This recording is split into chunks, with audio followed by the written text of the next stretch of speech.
Oula. Bienvenue Thomas. Bonjour. Merci de te prêter au jeu. Avec plaisir, messieurs. Je te donne ça. Un Tac. plat. Bonne chance Thomas. Bonne chance, merci messieurs. Bonjour, c'est Thomas, directeur du magasin Asgard de Limoges. Aujourd'hui, je vais répondre à toutes vos questions.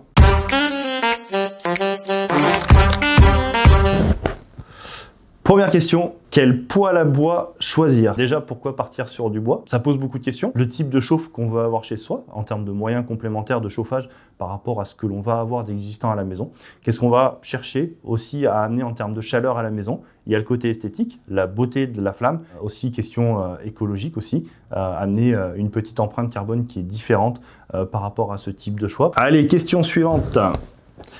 Quel poêle à bois est le plus performant?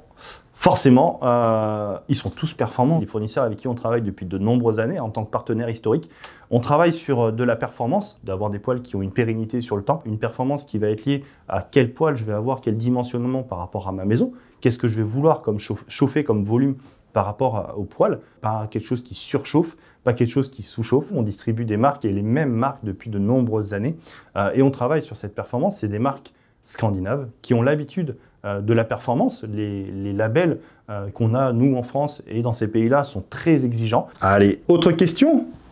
Quel poêle à bois pour chauffer 200 mètres carrés? Waouh! Ça, c'est une question. Alors, on parle en mètres carrés. On va déjà un petit peu analyser la question.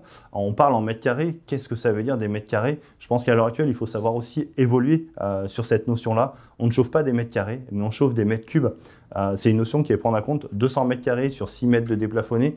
Je pense que le volume à chauffer ne va pas du tout correspondre à mes 200 mètres carrés initiaux. À l'heure actuelle, c'est très important aussi de prendre en compte le fait que dans une maison, on va chauffer une zone dédiée. Un salon, une salle à manger, une cuisine ouverte.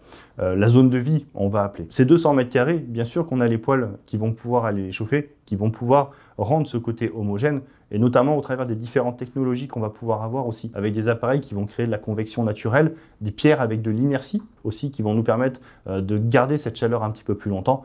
Bien entendu qu'il est possible de chauffer 200 mètres carrés. Attention, c'est important de bien calculer le volume que je vais avoir à chauffer à la maison pour obtenir cette performance.